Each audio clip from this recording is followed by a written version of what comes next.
బుజ్జి,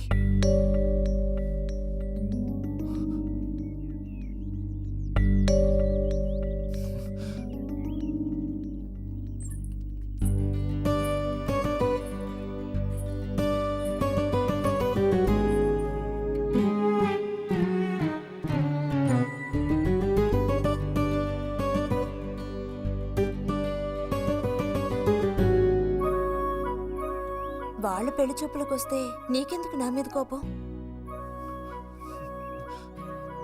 దానికి నేను బాధ్యురాలిని కానుగా. అయితే మరి ఎందుకని అతని ముందు నుంచున్నావు? వెళ్ళి నుంచుంటే ఇంకేముంది, నీకు పెళ్ళి అవుతుంది. చేసుకున్నాక ఇలాగే అంటావా నేనే బాధ్యురాలని?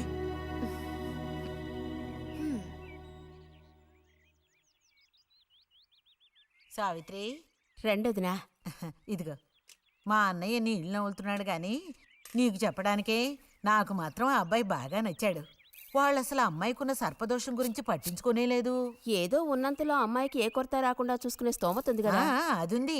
మరి అప్పుడైతే ఇక దేని గురించి ఆలోచించక్కర్లా. వచ్చిన అతనికి నువ్వు నచ్చావా?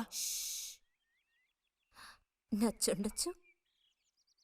అతను నీకు నచ్చాడా? ఎవరు? వచ్చిన అతను నచ్చలేదు. ఇష్టం లేని వ్యక్తితో నువ్వెలా కాపురం చేయగలవు? అలాంటి అతన్ని ఎందుకు పెళ్లి చేసుకోవడం? ఎవరన్నారు నేను అతన్ని పెళ్లి చేసుకుంటానని? చేసుకోవా? చెప్పు, చేసుకుంటా లేదా?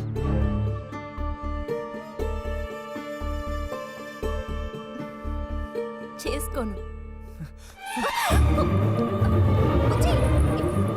వదలు, వదలు.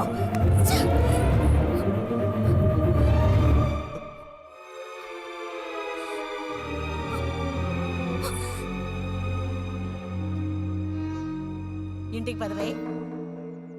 ఇంటికి పదమంటున్నానా? గొంతు నువ్వు చంపు. సిగ్గులేదా? ఓ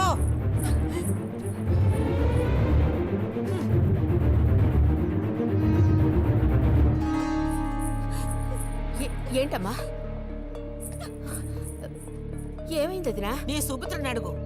ఇలా చూడు, ఇవాళతో అన్ని తెగిపోయాయి. నా కూతురు నేను అదుపులో ఉంచుకుంటాను. నీ కొడుకు గనక మళ్ళీ నా గడప తొక్కాడో తర్వాత ఏం జరుగుతుందో నాకే తెలీదు.